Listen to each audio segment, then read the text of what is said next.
آخرت اور دین سے دوری کا جو ایک راستہ جو ہے وہ ان کو دیا گیا، اور اس کے اوپر ہی یہ سارے وزراء اس وقت فصل وہی تھی مدحت پاشا نے جو تیار کروا رکھی تھی، یوں ان کی تربیت وہ مظالم اٹھائے جس کی تاریخ میں بڑی کم نظیر ملتی ہے، مثال ملتی ہے۔ یہ شدت سے مغربیت پسند ہوئے، مغربی پالیسیوں پر عمل درآمد ہوا۔ سلطان عبدالحمید ثانی کے حوالے سے میں بتاؤں تو اس نے مناسب موقع پا کر اس دستور کو کالعدم قرار دیا۔ اس حوالے سے میں یہ عرض کرتا چلوں کہ بہت سی کتب کے ہمارے پاس حوالے موجود ہے۔ سلطان عبدالحمید ثانی یہ کتاب ہے محمد حرب کی، صفحہ نمبر 31 پر انہوں نے بڑی تفصیل کے ساتھ اس کے حوالے سے لکھا۔ پھر میں یہ بھی عرض کرتا چلوں کہ جو مورخین نے ان پر قلم اٹھایا ہے انہوں نے انہیں جو چراغ بجھنے سے پہلے چراغ سحر پھڑ پھڑاتا ہے وہی پھڑ پھڑاہٹ ہے خلافت عثمانیہ کے اس دور کی، اور نمائندہ ہے ان افکار کی جو مسلمانوں کا نشاط ثانیہ کے حوالے سے اور مسلمانوں کے وہ جو تاریخی حوالے ہیں جو مسلمانوں کی شان و شوقت کے اس کے اعادہ کے لیے اور اس کی نشاط ثانیہ کے لیے جو کوشش ہے وہ یہاں اس دور میں ہو رہی ہے۔ دیکھیے اس دور میں بلکان کی جو شورش ہوئی اس کے بعد پھر سین سٹیفنو کا معاہدہ عمل میں آیا۔ سین سٹیفنو کا جو معاہدہ ہے یہ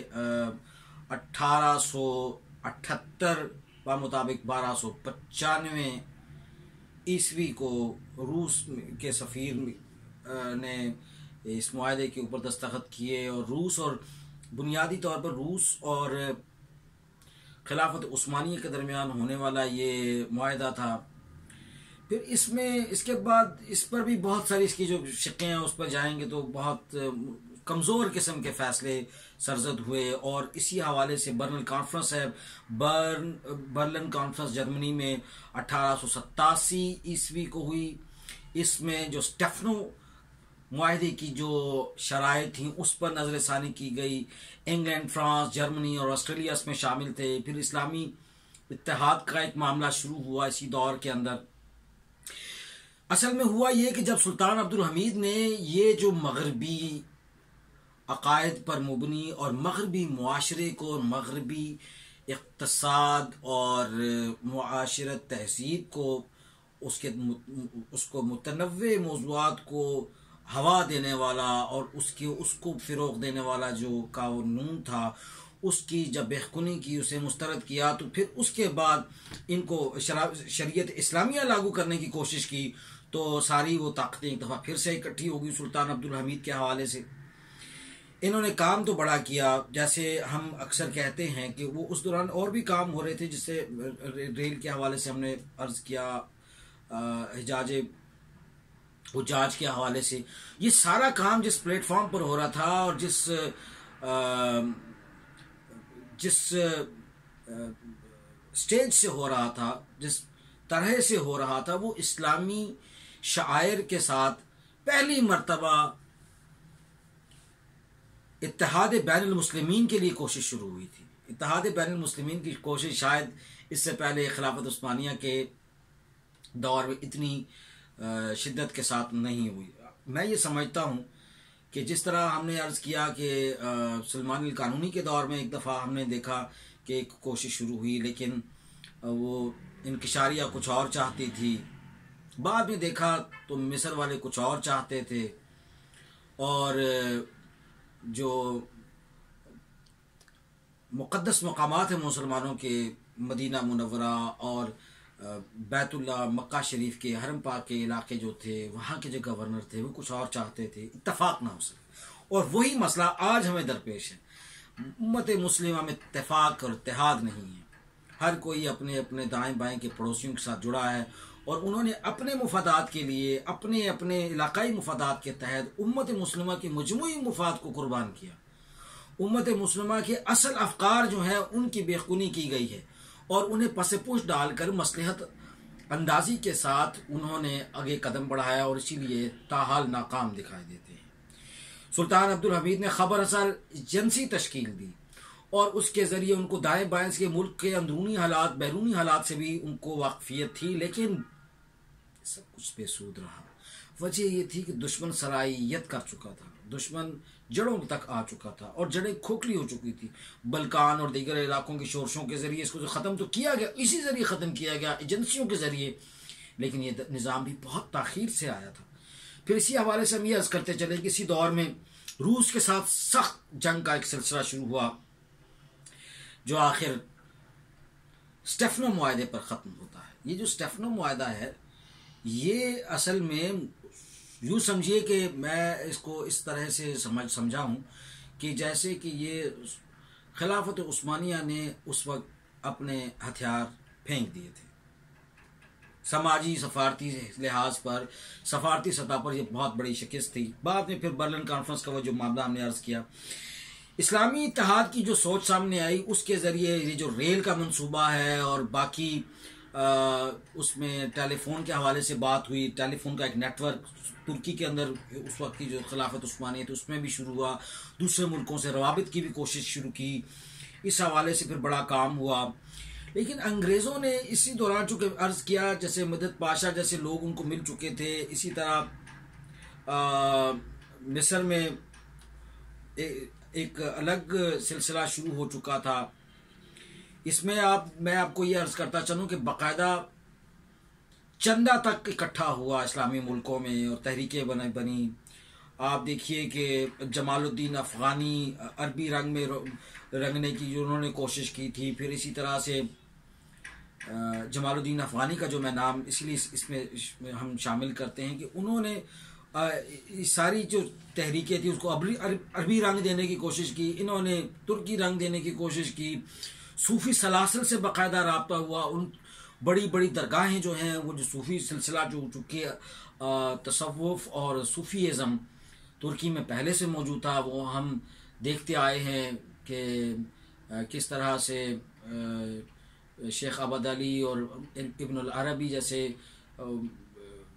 علماء اور صحافہ اور بڑے اللہ والے بزرگ جو ہیں اولیاء دین، وہ ان کے ساتھ رہے، ان کا سایہ ان کے ساتھ ساتھ چلتا رہا، اور یہاں پہ بھی ہم نے یہی دیکھا۔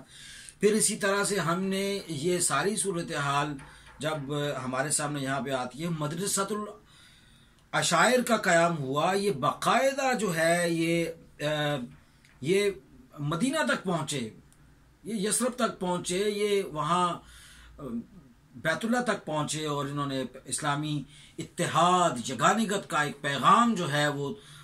بنانے کی پہنچانے کی کوشش کی۔ لیکن اس میں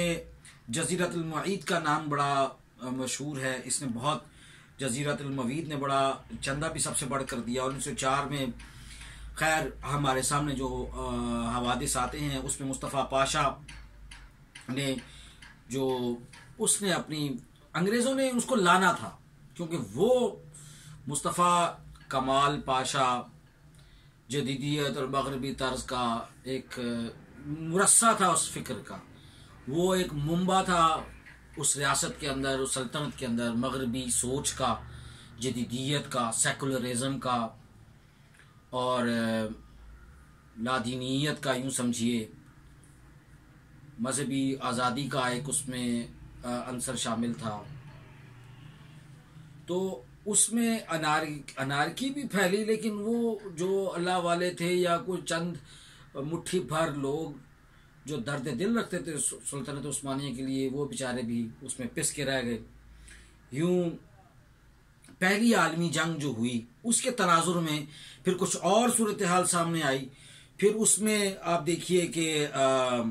مصری امیر جو تھا یہ مصطفیٰ پاشا، اس کو انہوں نے انگریزوں نے لا کے اپنے اس مسند پر بٹھایا جس کے لیے اس کو تیار کیا گیا تھا، یعنی خلافت عثمانیہ کے آخرکار باغ دور اسی میں شروع۔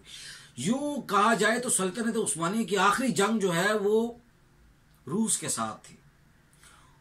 سلطنت عثمانیہ کی سلطان عبد الحمید کے دور میں روس سے لڑی جانے والی جنگ بالآخر سلطنت عثمانیہ کے ادغام اس کے خاتمے پر آ کر ختم ہوئی، اور یوں یہ بہت بڑی کامیابی حاصل ہوئی۔ ان کو انجمن اتحاد ترقی والوں نے اپنی طرف سے کوشش کی، کچھ وہ جو انجمن اتحادی ترقی والے تھے جو کوشش کر رہے تھے کہ نشاط ثانی کے لیے کوشش کریں، اتحاد اتفاق کی کوشش کرے، وہ بیچارے کچھ جلا وطن ہوئے، جرمنی چلے گئے، کوئی آگے پیچھے بیچارے پکڑے دھکڑے گئے۔ سلطان عبد الحمید کا مال اسباب سارا کچھ وہ لوٹا گیا، اس کو بیچاروں کو ان کو جلا وطن کیا گیا، اس کے اہل خانہ کو، ان کے بچوں کو جلا وطن کیا گیا، اور نیا دستور جو ہے وہ لاگو کیا گیا۔ اس کے خلاف پھر اٹھنے والی جو تحریکیں ہیں اس میں سعید نورسی کی تحریک اور سلامت پارٹی کی جو دو تحریکیں ہیں یہ بڑی اہم ہیں سلطان عبد الحمید کے بعد۔ لیکن یہ پھر وہ سلسلہ آیا بالآخر آپ کے سامنے جو 1922 میں، بعض لوگ 1923 کہتے ہیں، اصل میں تو یہ حوادث تو پہلے ہی شروع ہو چکے تھے، ٹوٹ چکی تھی، لیکن ہم اس کو 1923 کا نام دیتے ہیں کہ جب خلافت عثمانیہ کا ادغام ہوا اور سقوط خلافت عثمانیہ کے بعد صرف یہ سعید نورسی اور سلامت پارٹی کی جو تحریکیں تھیں انہوں نے بڑی کوشش کی۔ اس کے بعد یہ دونوں پارٹیاں جو ہیں یہ ایک ہی پارٹی میں مدغم ہو گئیں، ایک ہی پارٹی میں ضم ہو گئیں، اور اسے رفاع پارٹی کا نام دیا گیا۔ اور بالآخر ان کے یہ سارا کچھ جو آپ کے سامنے آیا ہے، جب ہم تفصیل سے اپنی اس کے بعد آنے والی جو نشست ہے، جو ہماری نشست نمبر یا قسط نمبر 52 ہے، اس میں ہم سقوط خلافت عثمانیہ کے مجموعی اسباب پر گفتگو کرتے ہوئے ان تمام عوامل کا جائزہ لیں گے کہ آخر ایسی کیا وجہ تھی کہ خلافت عثمانیہ جو اتنی بڑی سلطنت اور اتنا بڑا علاقہ، کئی ملکوں پر مشتمل، 623 سالہ تاریخ، آخر کس طرح سے اس کا یہاں پر بھی ہم دیکھتے ہیں 1876 کے واقعات آپ کے سامنے آئے ہیں۔ ادھر 1876 میں جناح صاحب، حضرت قائد اعظم محمد علی جناح، ان کی ولادت ہوتی ہے، ان کی بعثت کے بعد پھر وہ جو معاملات آپ کے سامنے آتے ہیں، اور دوسری پہلی جنگ عظیم کی اگر بات کریں اور دوسری جنگ عظیم کی بات کریں تو ان دونوں جنگوں کے درمیان بہت ساری تبدیلیاں ہوئی ہیں۔ لیکن ہمارے ہاں بھی دیکھیے تو 18ویں صدی کے آخر میں جو صورتحال تھی 1876، 1875 اور اس سے پہلے 1857 کی جو جنگ آزادی ہے، جس میں یہاں کے جو بر صغیر پاک و ہند کے مسلمان تھے انہوں نے اپنی جانوں کا نذرانہ پیش کیا، یہ عہد بڑا ہی اہم ہے مسلمانوں کے حوالے سے، مسلمانوں کی جو بہت فوری طور پر جو تبدیلی ہوئی ہے، تنزلی ہوئی ہے، ان کی حالات ان کے دگرگوں ہوئے ہیں، تنزلی میں، پستی میں مسلمان جو گئے ہیں، اس کو ہمیں سمجھنے کے لیے اگر یہاں کی تاریخ کو سمجھنا ہے تو 1707 عالمگیر کے بعد کے حالات کو دیکھنا ہوگا، جب ایسٹ انڈیا کمپنی اور فرانسیسی کمپنیاں انہوں نے آ کے اپنا اثر و رسوخ شامل حال کرنا شروع کیا اور ریاستی معاملات میں دخل اندازی شروع کی، اور کس طرح سے مغربیت یہاں پر پروان چڑھی، اور کس طرح سے یہاں پر علی گڑھ جیسے ادارے بھی آئے، اور کس طرح سے یہاں سے ندوۃ العلوم جیسے ادارے بھی آئے، اور کس طرح سے یہاں پر باقی پھر فرقہ واریت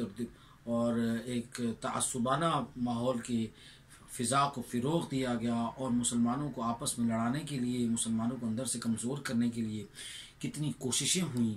ان حالات کو سمجھیں، اسی لیے تاریخ پر یہ کام شروع کیا گیا ہے کہ ہم سمجھیں کہ ہمارے ساتھ ہوا کیا ہے اور اب کیا ہو رہا ہے۔ ایسی کون سی وجہ ہے کہ اب اتحاد بین المسلمین کے لیے کانفرنسیں تو ہو جاتی ہیں، ایک ہمارے پاس آ جا کے OIC کا ایک پلیٹ فارم رہ گیا تھا، اور وہ بھی اسلامی سربراہی کانفرنس کے نام سے ہونے والی منعقدہ 4-5 جو بڑے اجلاس تھے، اس کے حالات بھی ہمارے سامنے ہیں، اور اب کے حالات بھی ہمارے سامنے ہیں کہ ہندوستان جیسے ملک کو اس کانفرنس میں بطور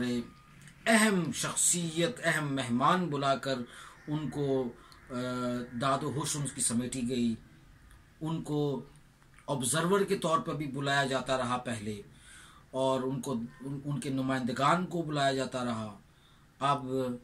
یہ دیکھیے کہ یہ سفارتکاری مسلمانوں کی آج ان کے کتنے کام آ رہی ہے۔ ان کو تاریخ سے سبق سیکھنا چاہیے کہ یہود و نصارہ ان کے کبھی دوست نہیں ہو سکتے۔ مسلمانوں کو آپس میں اتفاق اور اتحاد جب تک حاصل نہیں ہوگا، مسلمانوں کا وہ خواب ہی شرمندہ تعبیر نہیں ہو سکتا جس کی ہدایت اللہ پاک نے قرآن پاک کی صورت میں دی، اور نبی کریم صلی اللہ علیہ وآلہ وسلم کی تعلیمات ہیں۔ ایک ہوں مسلم حرم کی پاسبانی کے لیے، نیل کے ساحل سے لے کر تا بخا کے کاشغر۔ ناظرین اکرام، اپنی آئندہ آنے والی نشست میں ہم سقوط خلافت عثمانیہ کے اسباب کا تفصیلی جائزہ لیں گے انشاءاللہ۔ تب تک کے لیے آپ اجازت دیجیے، اللہ حافظ۔